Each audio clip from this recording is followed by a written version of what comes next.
All right. Hey, listen. This is Daniel Hall, and I'm here with Fernando, and we're live from Dak Daegeri in Seoul, Korea. Yeah. Wow. Fernando, how you feeling? Great. We've been talking a lot Yep. while I was giving you the ride.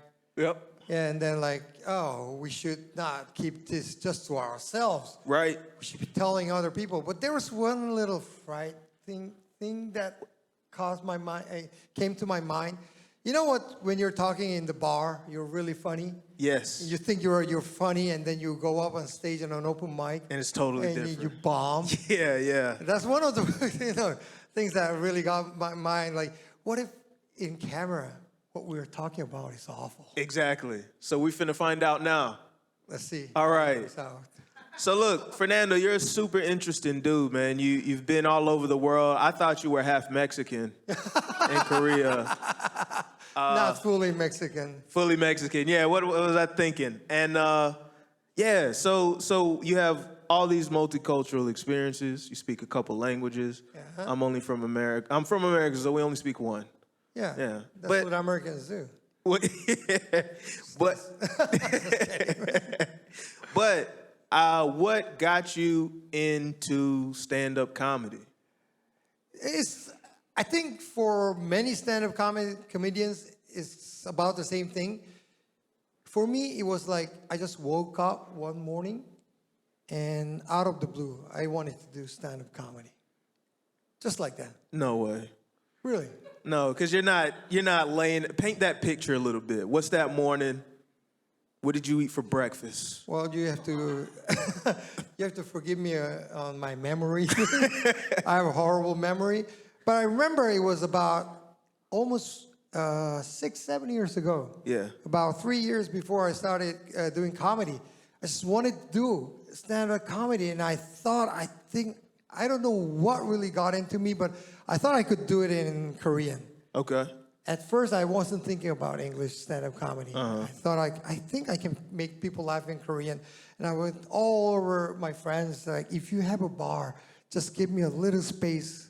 I'll put on a show. And everybody was like, you're not funny. Okay, yeah. Yeah, and then this time passed, and suddenly there was a ad on Facebook saying they're going to have an open mic in Korean. Yeah. It was 2018, and that's how I started. Okay. So, you said forgive your memory, but this was only 6 years ago. This is way too far from me. Sorry. So you've been doing it for a while now. Who are your biggest inspirations? Top 3 comedians for you. Oh, it's gonna sound really arrogant. Yeah. But no one.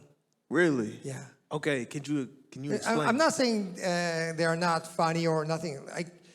Nobody kind of inspires me.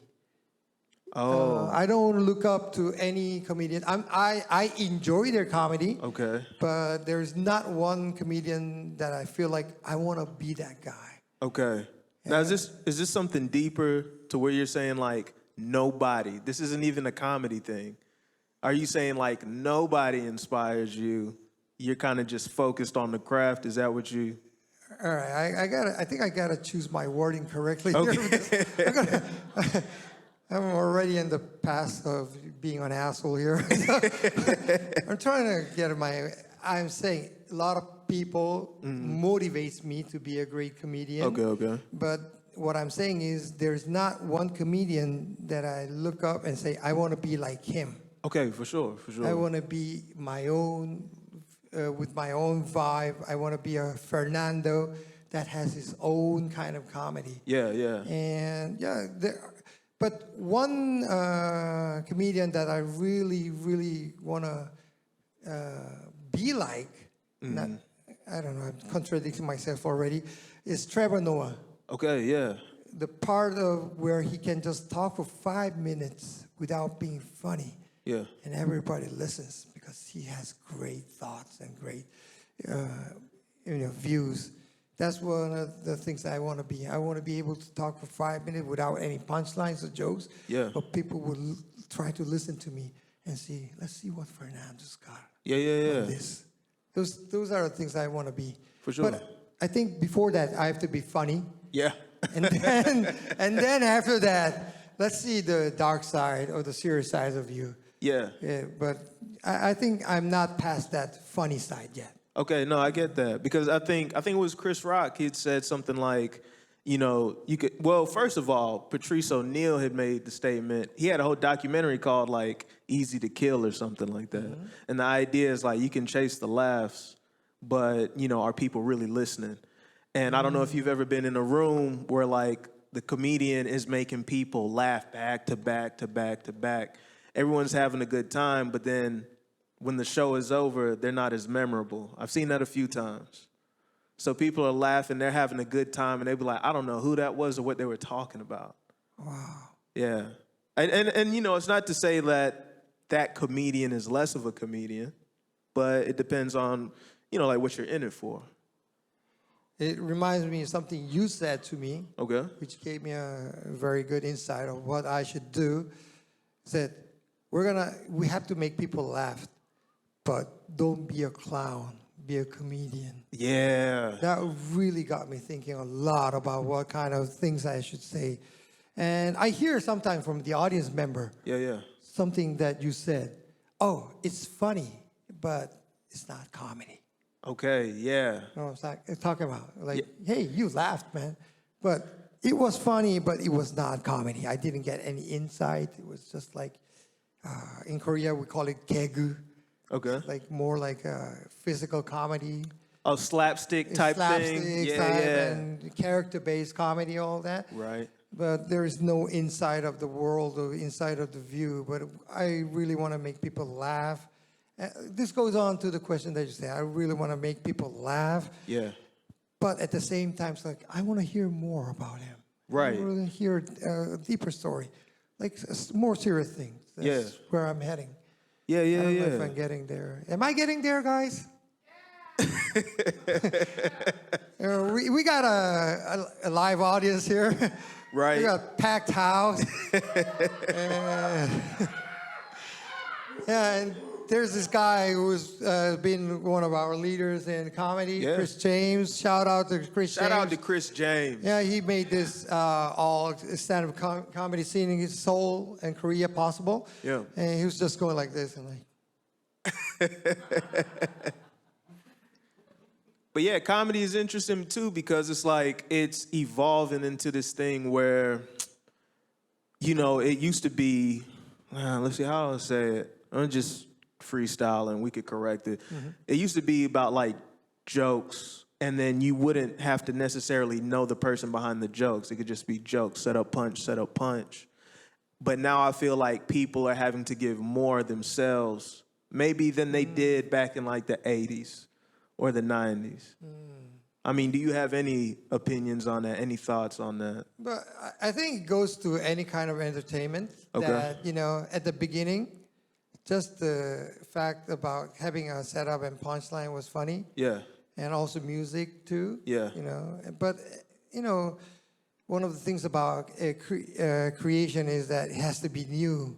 And then after about 2-3 decades, we ran out of ideas. Okay. We did everything, almost everything that we could possibly do. Yeah. And the people that follow that has to come up with a new thing, but they have tons of things that have already been done. Right. And I think trying to come up with a new thing is a bigger challenge for the people who, you know, comes after the great artists and all that. I think so. Also for stand-up comedy, it has kind of reached a certain point that people had almost all over the world said almost everything possible that is funny. Okay. So I think for, you know, the new upcoming comedians, they're struggling on how they are supposed to come up with new jokes or new ideas. I think that's why the comedy has changed somewhat in the, I don't know, it's style or... Yeah, no, I get where you're coming from because it Did I feels. answer your question correctly? Yeah, because it sounded like you were saying like structurally, a lot of topics have already been hitting on, and it's hard to like it. If it's hard or just impossible, it's not about talking about new things as much as it's talking about experiences. Is that what you're getting at? Like, since so many topics have been covered, Yeah. now we want to hear about your experience with the topic versus trying to structure something new. Or at least that's what I was getting from what you were saying. Yeah, I think that's about the thing that I'm saying. And at the same time, people are used to a lot of, funny things. Yeah. That the new comedians writing new jokes have to come with a more aggressive kind of comedy. Okay. Or more appealing. Okay. And I think sometimes it tends to get a little bit too much. Okay. As in like, Like we're edgy type? Yeah. Yeah. Not just edgy, but when they're talking about sex, they go really, really further into sex where a lot of people start to feel a little bit uncomfortable. Yeah.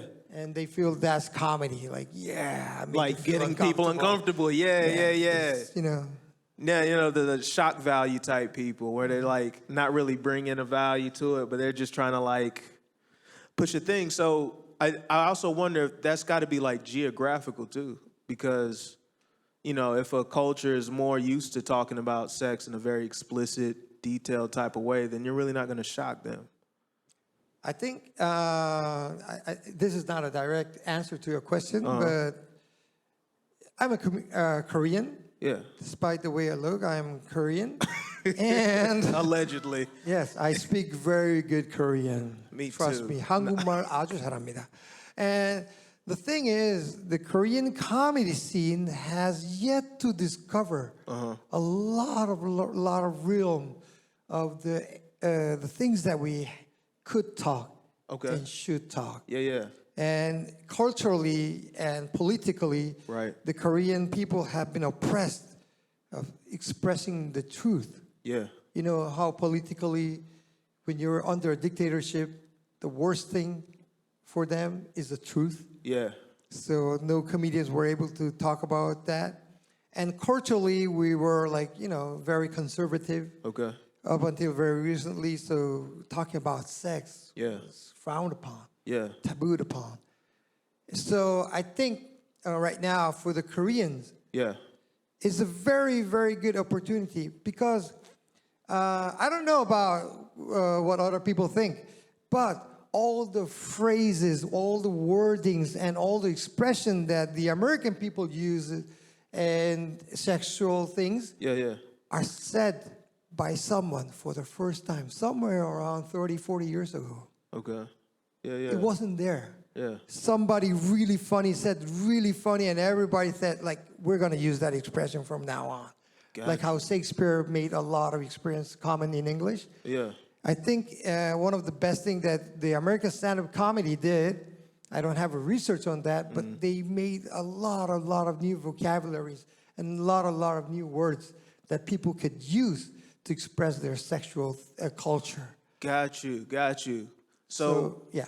Ooh, but let me make sure I'm hearing this right. Would it be a thing of are you saying that the Korean language has limitations to expression?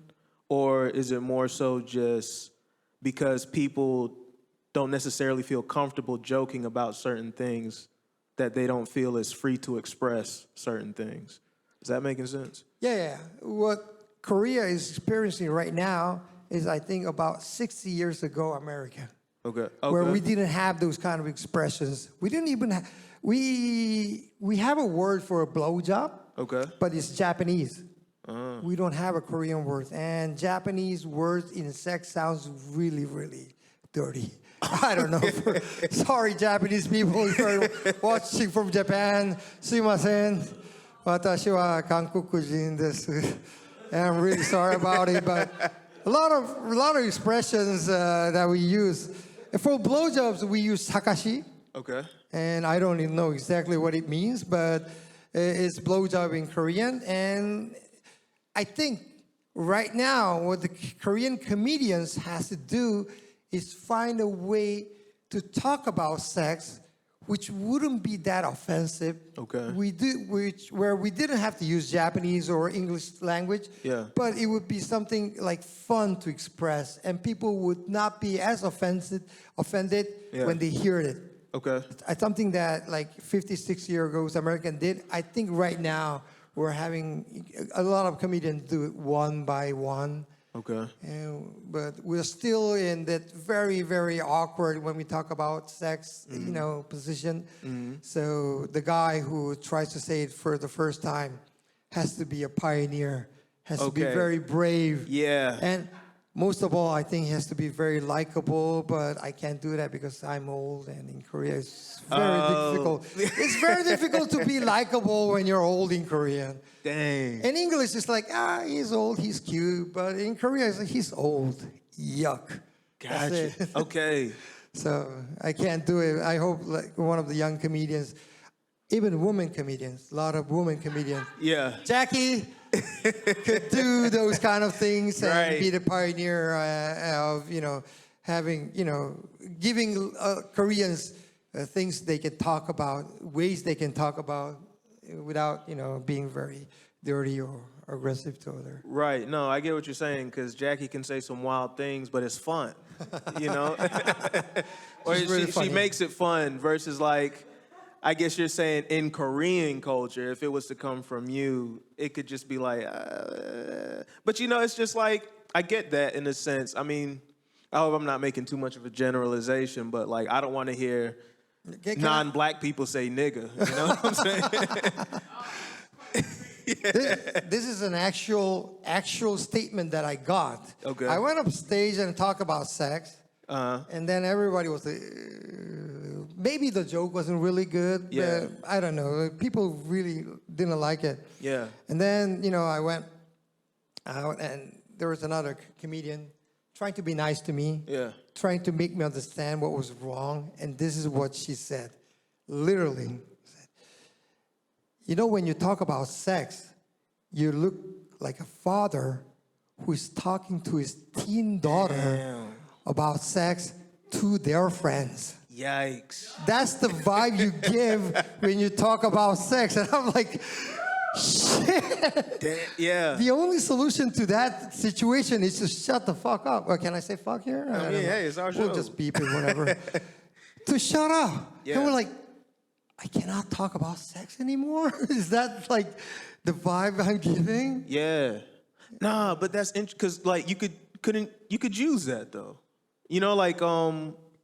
Like if you're in on the joke, that's like I don't know, the way I view it now especially, and this is just strictly how I view it, it's comedy, you're giving like a caricature of yourself. Mm-hmm. When people say like, I go up stage and I try to keep it real, I understand when you go in like full character mode, that's like you being like, I'm the old man and making old man jokes. But it's also like, it's also very unnatural. Like this is because we have a mic, because we're on a stage, because the lighting's a certain type of way, it becomes a character in some sense. Mm-hmm. So I guess what I'm trying to figure out, like, if you played into that dad joke, like just a dad talking to their kids about sex, or would it just be like, nah, he's still old, we don't want to hear it? So I've seen a lot of people go up and talk about sex and make the audience really uncomfortable. Yeah. And the usual reaction to that is, oh shit, ooh. Okay, yeah. That's the usual reaction. When I talk about sex, they're like get it together, Gramps. Like, some kind of like, really? Are you really gonna talk about this? Kind of like. It's like better. Like, don't do that, please. Yeah. And then when she told me that I looked like a father was telling his teen daughter, his friends about that, I'm like, Yeah. I think I have to find a new vibe. I'm a total different person when I'm doing comedy in English and in Korean. For real? Yeah. How would you describe that difference? I don't know. I feel more free to do my own character. Yeah. But in Korean, I think I have to be more careful. Okay. And yeah, that's one of the things. That's interesting. Yeah. Have you ever done comedy in Spanish? Oh, not yet. Okay. Not yet. Okay. But Yeah, that's interesting how the language allows you to experience an environment a certain way. But this is the difference between English and Korean culture, where in English, they tell you to say whatever you want. Okay. Be yourself. Right. Say whatever you want. Be honest. Yeah. In Korea, it's the total opposite. Don't be honest. Are you stupid? Jesus Christ. Yeah. Don't say whatever you think is right. Shut up. Look at other people. Yeah. Just try to see what they want to hear. Okay. And try to say what, it would be most appropriate at that moment. Don't be honest. Don't be yourself. That's what we teach our, selves. So sometimes when we have American people coming in, and they're inside our Korean culture and they say whatever they want, and we're like, Americans. Yeah. American. Really honest American. Naive, stupid Americans. They just want to say whatever they want. How nice. Right. The world doesn't go around like that. Right. You'll be bullied. Yeah. That's the difference between. And that also is in the way you should do comedy. Yeah. Yeah. You know what I'm talking about? You cannot just absolutely. be yourself and just go like, I would offend them. I would have to be somewhat, compromising of my character and a way of saying if I want them to like me. Right. Yeah, so, No, that's real. That's real. Yeah. Like there's a certain element to that in American culture, depending on how you identify in America, because there could be a very code switching type thing where you'll say, let me do what needs to be done so I can win, advance, or whatever the case. Like, I've been in situations that I'm not proud of, that I said jokes that I didn't necessarily care for, but I knew it would win the room over. You know what I'm saying? And it's just like, it's just, I've done jokes like that, and they've worked, worked in the sense of like people laughed and really got something out of it. But I think it's also too, like with Chappelle, when he stepped away from the Chappelle show, it's almost like the difference between people laughing with you and laughing at you. And he was saying things that would work, but it goes into that integrity thing too, like, I guess when you say things that work a little too well, or that works against you, it compromises your integrity. I think. Do you have a question? Yeah, I was just going to say what Daniel was talking about is Could you come here? Use the mic. Yeah, come on up. Come on up. Everybody is saying. He's one of our organizers. Please step us out here. Please. Yeah. Of course, two men would talk about sex for 30 minutes straight. I just want to say that what Daniel was talking about, I think, is it called crowd pleasers? Like the category, those people category pleasers, jokes. crowd pleasers, absolutely. Yeah, or in a bigger sense, you can call it a selling out. I just wanted to say, I did want to say, like, it's very difficult. I think it applies to like other forms of art as well. This is like, do you want to be the adventurous artist and like take risks and like, really work on your craft, or do you want to sell it out and be marketable and, like really like make money off of it and make it be appealing to the general mass?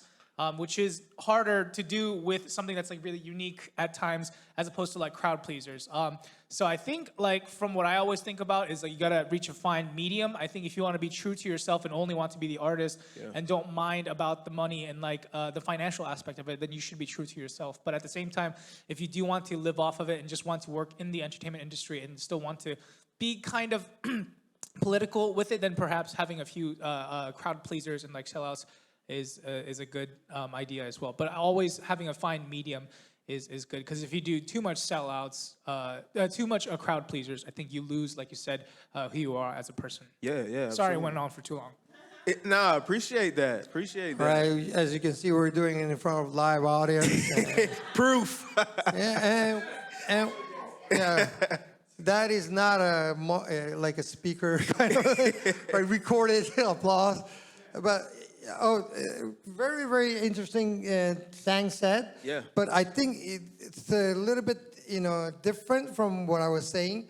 I think what Sang was saying is like, and what you're saying is, you have your own material, but even if it's not your own material, something that will please the crowd. Right. So you do it. Even Right. if it's not yourself, you make that person, you become that person, and you try to make other people laugh. Whereas what I was saying Yeah. was in Korea, when there is a kind of hierarchy. So when you're a performer, and there's an audience, the audience is above you. Okay. And as a performer, you are under him. It's a hierarchically. Yeah. And you have to be in a certain, type of gesture or attitude, Okay. or things that you say, your wordings, all under their estimation and their acceptance level. Okay. If you go cross that, I think for American people, that would be crossing the line, pushing the border. Yeah. It would be like, something that other people would encourage a lot of artists to do.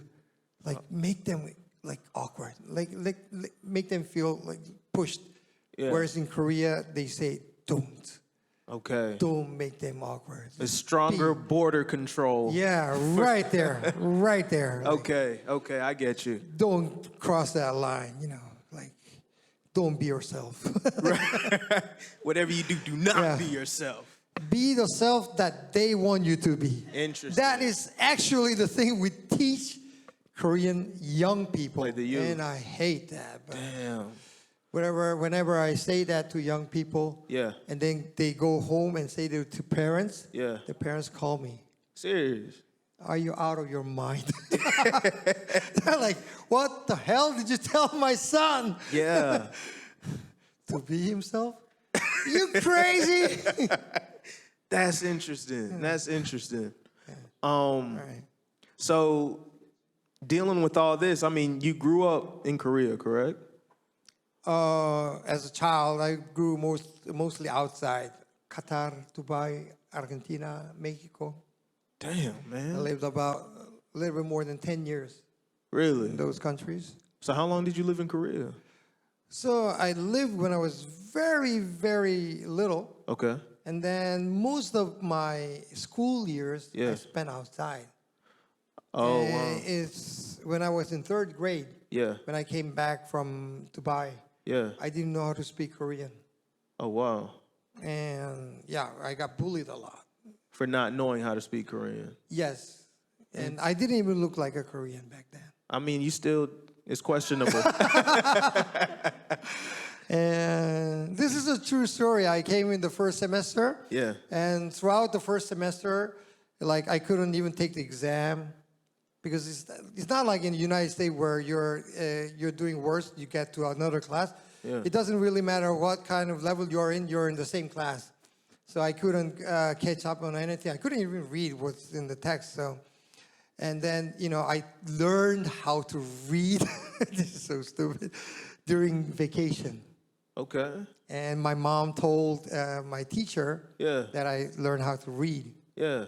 Was this like a self-study? No. I had a tutor. Okay. I got you. I I'm in got you. third grade. I'm learning how to read Korean. And at the beginning of the second semester, my teacher says like, hey, Fernando, it's not my name actually, but let's say, Fernando, get up, read the book. And I started reading, and everybody in the class clapped. Really? Woo!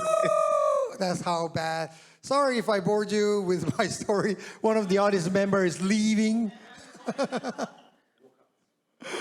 That's wild. So, Yeah. so like with those type of experiences, when did you start to feel Korean? Never.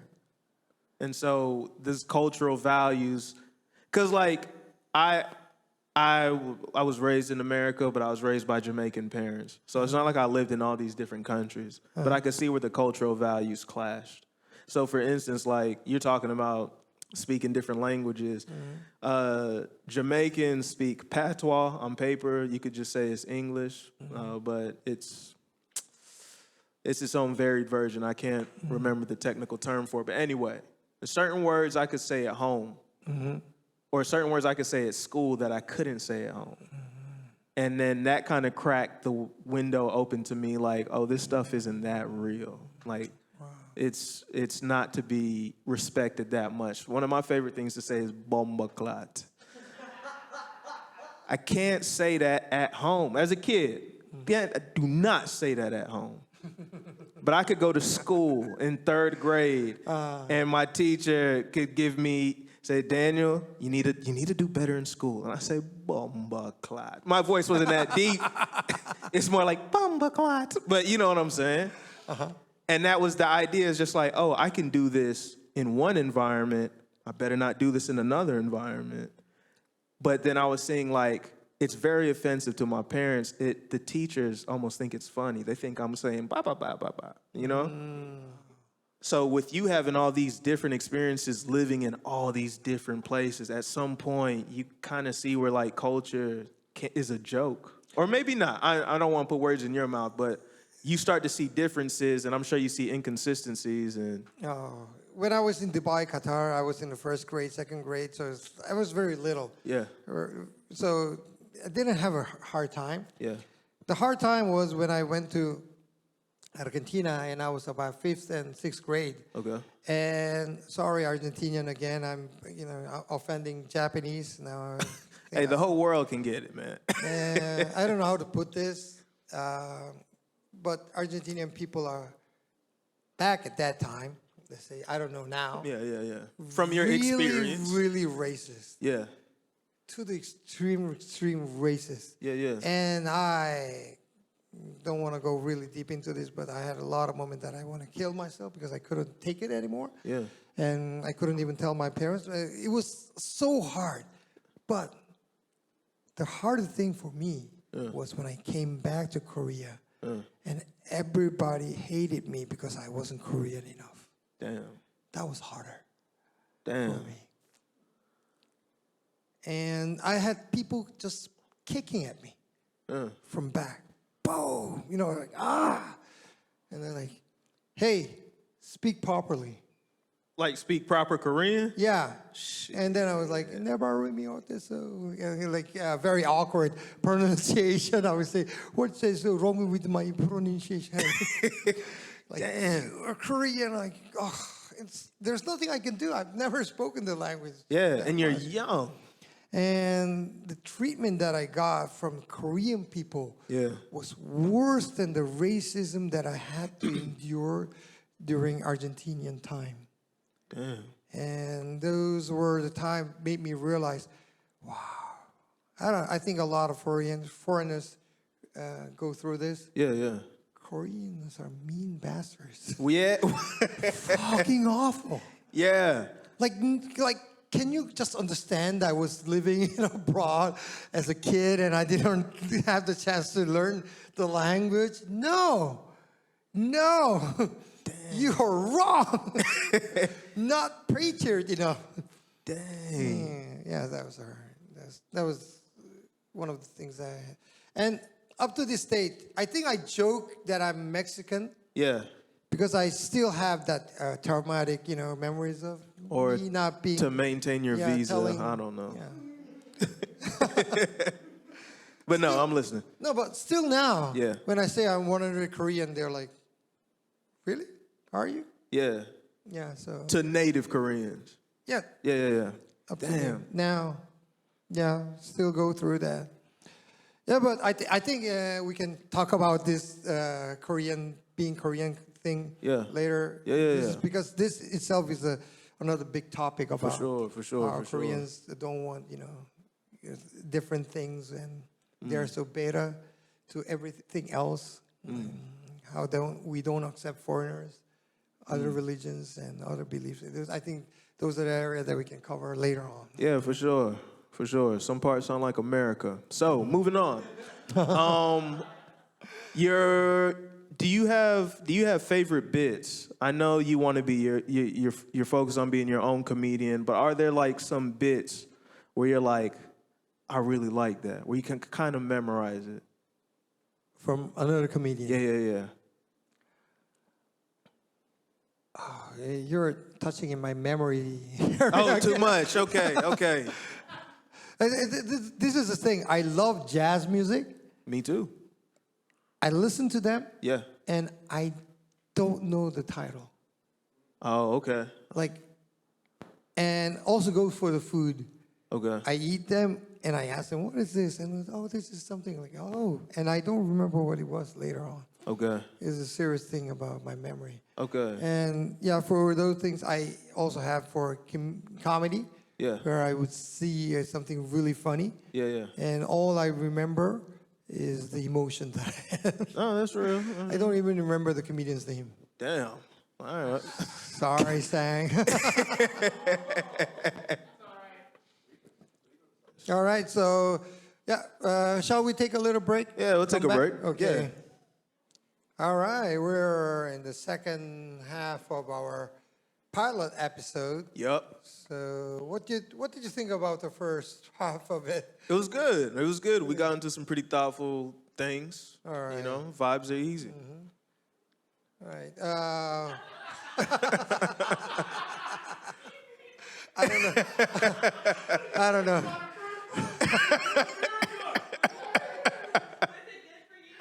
Wow, we're starting to get hecklers. Yeah, yeah, yeah.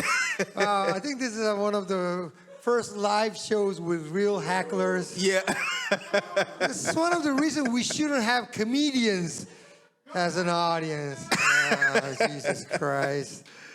All right, so I think we're we left off where, you know, for me it was more difficult to be in Korea than be, you know, bullied as a kind of racism in other country. Yeah. And, you know, and yes, let's talk about that in other episode. It's the beginning of the second episode. I'm really interested in hearing your side of the thing. You're saying that you're not 100% American. There's no 100% American, is there? Yeah, what is that really? You know, a Native American. Yeah. Yeah. Native American. Yeah. Really? Oh, wow. Wow. Okay. So we have a native in the house. yeah. Hey, Until she gets on screen, and then they be like, dang, nah. wait, before going, would you guys want to sit here in the back? So you could just barge in anytime you want. Jesus Christ. I think we should think about the live audience thing again. Let's rethink that. Thank you. But thank you for all your barging and input. So could you tell me a little bit about your backgrounds? Yeah, so I was born and raised in America by Jamaican parents. My dad was actually born in London, and he was raised in Jamaica, and then they came up here. I was born in Miami, and then we moved to North Carolina when I was very young. All right. So we getting, you know, as I get older, I'm seeing like, you know, some slight cultural nuances. But then it becomes real obvious with like food, and it is a fun story. I think I was third grade too. It was black church, black American church in North Carolina, Southern North. I'm not talking about like Charlotte or I'm talking about like in the country. And we go to a church, and it's Martin Luther King Day, and they're celebrating Martin Luther King. And maybe I wasn't in third grade. Maybe I was in second. And I was like, who is that? And they went crazy. Because I was, you know, like I knew about Marcus Garvey before I knew about Martin Luther King. And Marcus Garvey was, you could think of him like a Jamaican MLK. But it was just that Jamaican culture kind of came first before American culture. And it's not like my parents are trying to keep Martin Luther King a secret or nothing. I just happened to know, you know, a bit more about Jamaican history before American history. And that was just a moment where I was just like, damn, what did I do wrong? Oh. Yeah. Wait, I have to ask, as a Korean being so ignorant about this kind of thing, do Jamaican people consider themselves black? Yeah, because like black, no, that's real. It's a Cause like, legit question, isn't it? Yeah, no, because black is Am I getting canceled from the first episode? Sorry, but like, yeah, black is the diaspora. So it's just like Jamaicans, Africans, African Americans, but it's all blackness is the umbrella. It's just like Koreans and I don't know, Singaporeans are still Asians. No. No, it's a little bit different. So, like, can Jamaican people say the N-word? Oh, yeah, absolutely. Really? Yeah, absolutely. Wow. I don't know. From a very ignorant Asian, Korean view, Oh, this is about to get ignorant. Jamaican is, to me, is another, like, brown ethnic, not a black ethnic. To me.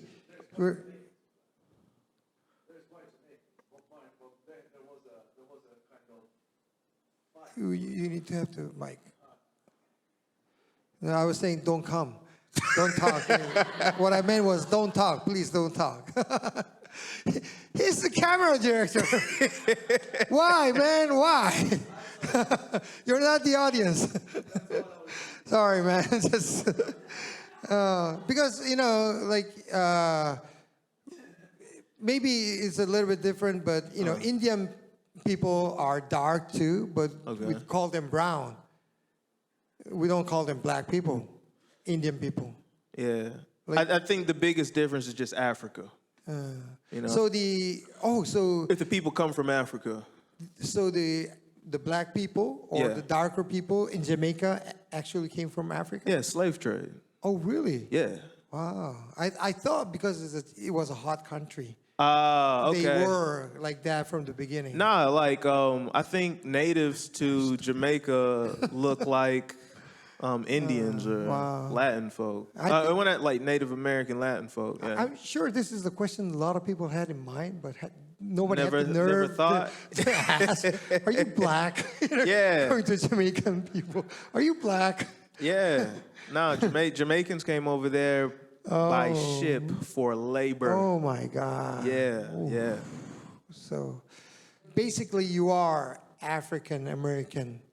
I mean, technically, but I just roll with black.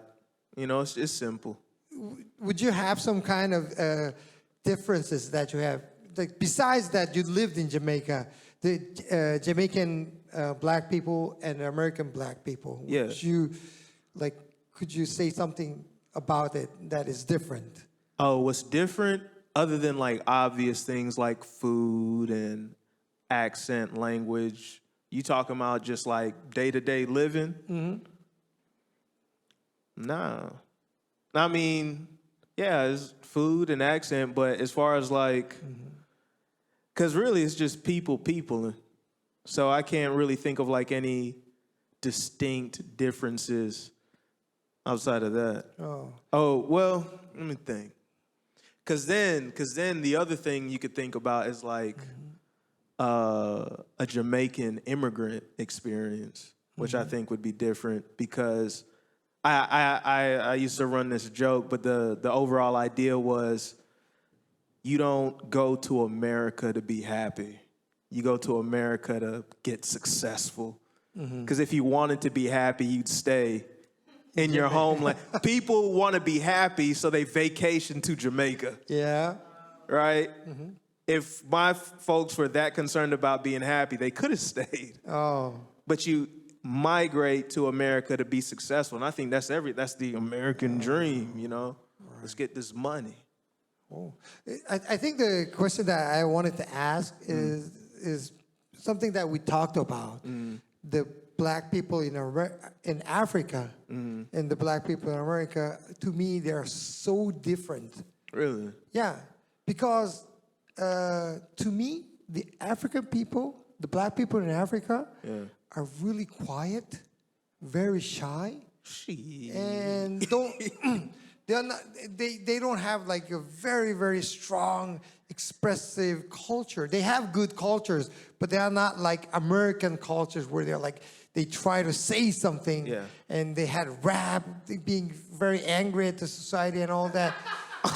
Because they were treated that way.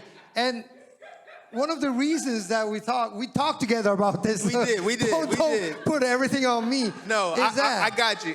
Is that the biggest thing, the difference was that the black people in Africa didn't have to prove anything. It was their country. I get what you... And it's their hometown. They didn't have to prove anything. They are not oppressed in any way. They're maybe by their dictator governments. It's a different type of thing, not, though. Not ethnically, they were not oppressed. Whereas in the American black people were oppressed in so many ways that they had to culturally, artistically express that, and it came out as, very furious, rap and hip hop and trying to send messages, and they had to be more expressive. I think these were the two very main differences that I noticed about black people in America and black people in Africa. So I wanted to ask if there was some kind of difference like that with Jamaican black people and American black people. Okay, yeah. Sorry if I sounded very racist. But sorry about that. Sorry. because Africa's so big, so I gotta address that. There's so many countries in there that you're gonna get so many different personalities. You come across a Nigerian or a Ghanaian, I know from experience, the very bold personalities. And I know what you're talking about too with the African American thing is because an identity was placed on us for so long to where you have to reassert yourself, you have to reimagine yourself, and you really have to push that. And you could be talking about mainstream ideas with the rap, like Niggas with Attitude, NWA, Ice Cube and them. And then with Jamaican culture, it's the same thing. I get what you're saying. Like when your culture's kind of stripped away from you, you have to get creative and reassert yourself and reimagine yourself. So, but that's why I say that experience is peopling, because I'm sure Koreans had to recreate themselves in the face of Japanese occupation. Yes. Yeah. And that's why I joke Koreans are like black people. I joke, but I mean it too though, because it's you have to, I think any people that experience a colonization or whatever the case, you're going to reject that subservient type of thing and reassert yourself in the world, and that comes through in many different ways. That not only in the way you carry yourself, but the type of food you eat, the music you make, and all that other type of stuff. So that's why it was hard for me to be well, what is the difference? I mean, and then that's why I was just it's different in food and stuff, but there's always that reasserting of the self, reimagining of the self. Yeah, okay, so I think you raised a very interesting point that black people and Korean people, culturally and artistically, we have same kind of, motivation or attitude. Yeah. Where the black people in America try to prove themselves. They're not, a part of America, but they have their own identity. Yeah. And they talk different English. They use different vocabulary. They use different attitude. They even use different grammars. Yeah. They try to show that, we are not what you made us be. We have our own identity. And I think the Korean people also, because we're under the Japanese colonization for almost 40 years, and a lot of things became very Japanese-wized, Japanized. I don't know what the word is. Yeah. Became very Japanese. A lot of people in Korea try to, change the things. Yeah. Try to make a lot of, Korean things. Make it Korean. Yeah, make it Korean. Use the Korean words again. Yeah. And that's why I don't like the word chakashi, which is blowjob in Japanese. Okay. We should have our Korean own blowjob, kind of thing. But I don't know about this. But let me add this. You said Japanese occupation for how long? What? You said Japanese... 36 years. 36 years. Yes. Yeah. And then it's American slavery was 400. So you can take that and multiply that by 10. And a lot of people... And it's Juneteenth weekend. Shout out to the people. But all right. Yeah, Andre knows up. Wow. That's right. Andre, he just hitting on all the culturally relevant things. Give it up for Andre, just for being present. We'll have more fake a clap for Andrea. She deserved, because she Damn, deserved I keep more. knocking this over. Yeah. It was just that. Wow. I can't imagine. This is something that just popped my mind right now. I can't imagine the daughters, the sons and daughters of sons and daughters and sons and daughters of sons and daughters of people who never saw Africa. Yeah. And back then they didn't have internet or nothing like that. Oh, okay, yeah. So And, even in you the know, imagination.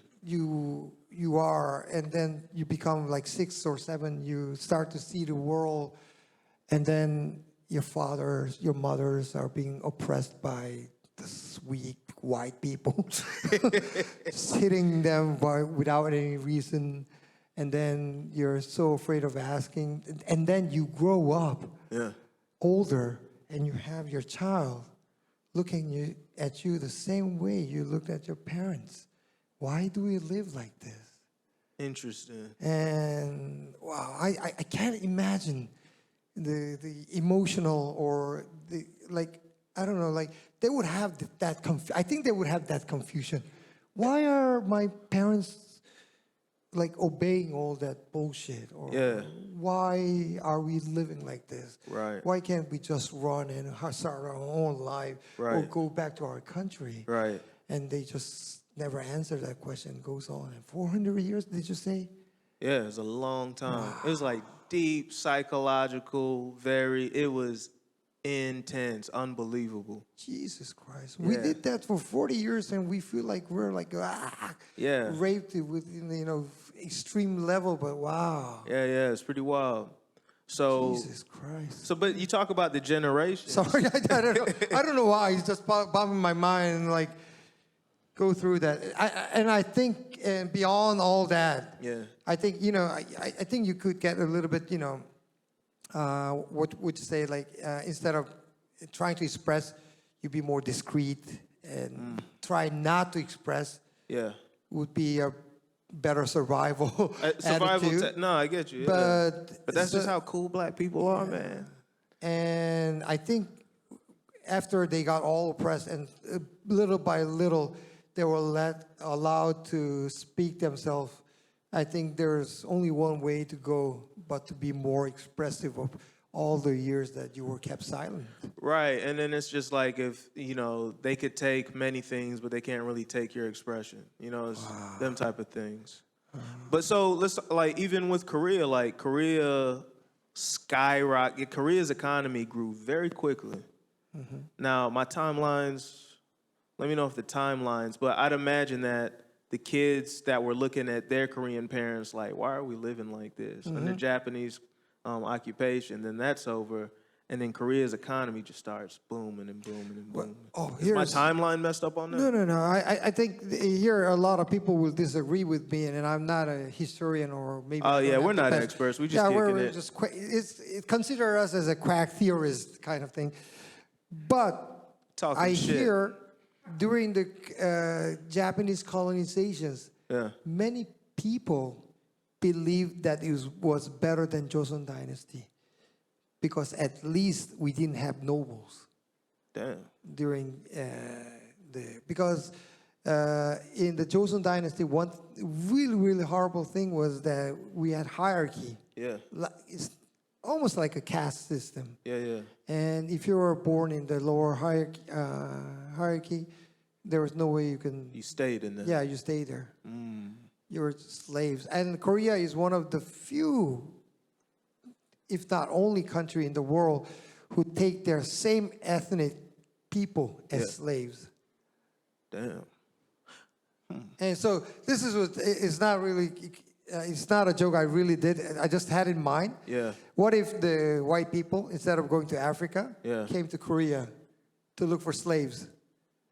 And then they come here and they ask, we're looking for slaves. And the Korean people like, you don't have peoples over there? Why do you have to come all the way here? Why do you come all the way here to look for slaves? Don't you have people over there? That's interesting. Just look. Enslave your own white folks. Yeah. Yeah. I mean, it was like that for a lot of people. Yeah. When Japan colonized us, it kind of in their view, it became like more equal in some way. Interesting. Yeah, we Okay. were oppressed in a lot of ways, Right. but Koreans are hard ass. So Yeah. a little bit, very quick history. For 10 years, Japanese tried to oppress us really hard and didn't work. Mm-hmm. What makes it So really hard compared to they just cranked up the notch? No, they just start shooting us and all that. Oh shit. Okay. But we are hard ass. We are mean people. You cannot just shoot us and expect us to obey Japanese people. We were really going hard on that, and they realized, oh, this is not the way. So they changed it. They tried to started to treat us a little bit more peacefully. Okay. And then this is what they did. Son of a bitch, Japanese people, they're very smart with this. Yeah. They said, if you are good enough, we'll make you Japanese. Damn. And that really got the Koreans. Really? Yeah, instead of saying, get the fuck out of here, like, maybe I should study a little bit more and become a Japanese. Japanese. Yeah. And deny your Koreanisms. Yeah. And it, very sadly, it worked in many ways. Like, again, I'm not a historian, so I don't know the whole story, but that's what I hear. That, That's what they say. Yeah, yes. So that's crazy too, because like now they gave the world anime. That's just a totally different. I know. That's just a totally different. We should be wrapping up the show about soon. We're going. We're starting out new. And I think for the first show that we did, not bad. Not bad. I think we should organize a little bit the things that we want to say. Just wanted to add one thing. What's that? You said Koreans and black people are similar. Very. You guys say the N word. We do. And in Korea, you is niga. Did you know that? What? Niga is you in Korea. How do you spell it? Niga is Niga. U-N-E. Niga. If you had to spell it in. Niga. Ni is you. Ka is like some kind of preposition that you put. So in Korea, you said 니가 멋있어. And that, what does that mean? You are cool. Niga. 멋있어. 멋있어. Oh shit. And it's very similar when I say 네가 왜 그래? So why are you acting that way? Oh wow. So we have the Hey, niga. man, in niggas our gonna language. nig, man. It's totally different, but all right. Thanks to everybody for staying up. I think let's go over. Let's do this again. Thank y'all. Thank y'all to the audience. Appreciate y'all. Yes, and let's see if we can keep doing this Yeah. for more episodes. See you guys. Thank you very much. Peace. All right.